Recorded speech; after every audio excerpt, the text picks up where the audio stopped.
Hello YouTube. Today I am going to recommend books for beginners. And the first one I have is Wicca by Scott Cunningham.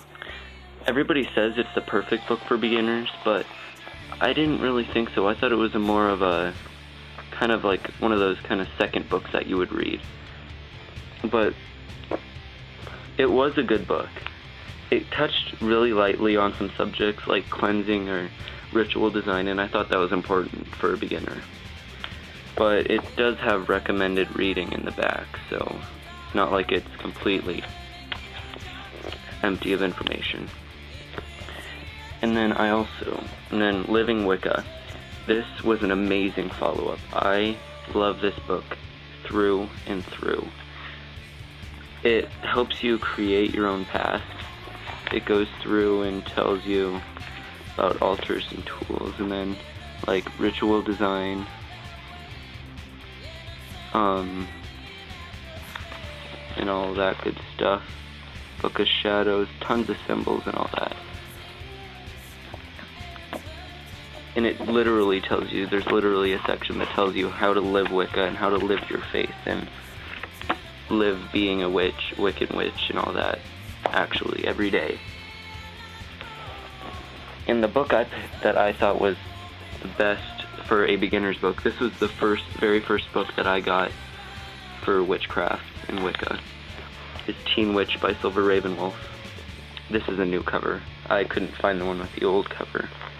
It's a very basic, it has some depth, and it's just a good book to get you going on your own path, to get you deciding on what you want to do. And there's chord magic, there's elements, there's tons of spells in here. But with Silver's writing, sorry about this, Silver, but you have to remember that you can change and make stuff your own. You don't have to follow exactly what every book says, and her stuff is it seems like it's pretty concrete. But you can make it your own, you can change the words, you can do anything. But it is a very good book for beginners. I read this book many, many times before I got any more books. It's a really good book. And then To Ride a Silver Broomstick by Silver Ravenwolf. I think this is a good book to just read after you get it. After you get the book. After you read Teen Witch, I mean. It's just another good book to get you going. I mean, it has worksheet stuff. There's a dedication ritual.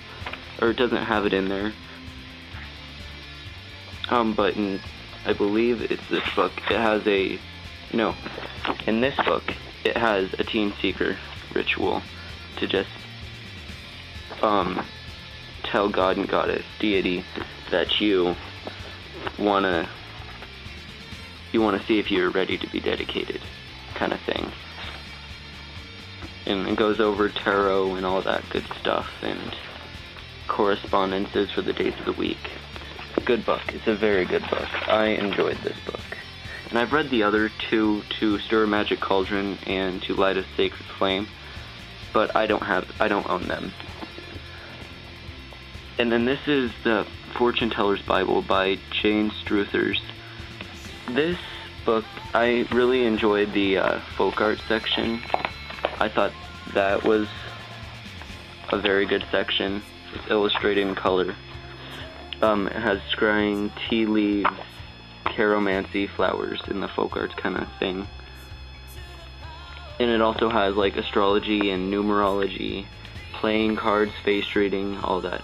And it's a good book to if you just want to research divination to start out with, and then you can just research the rest yourself. And then this is kind of a Wicca witchcraft kind of book, but the Element Encyclopedia of Ghosts and Hauntings. Cannot pronounce the author's last name. I'm not even going to try. But it's a very good book.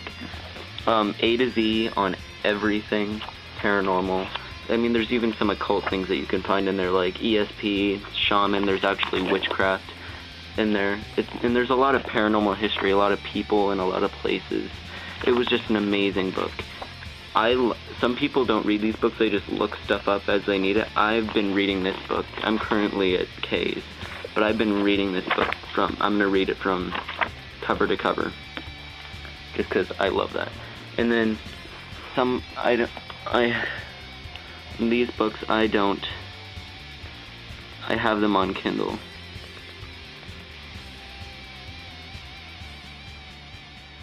Solitary Witch.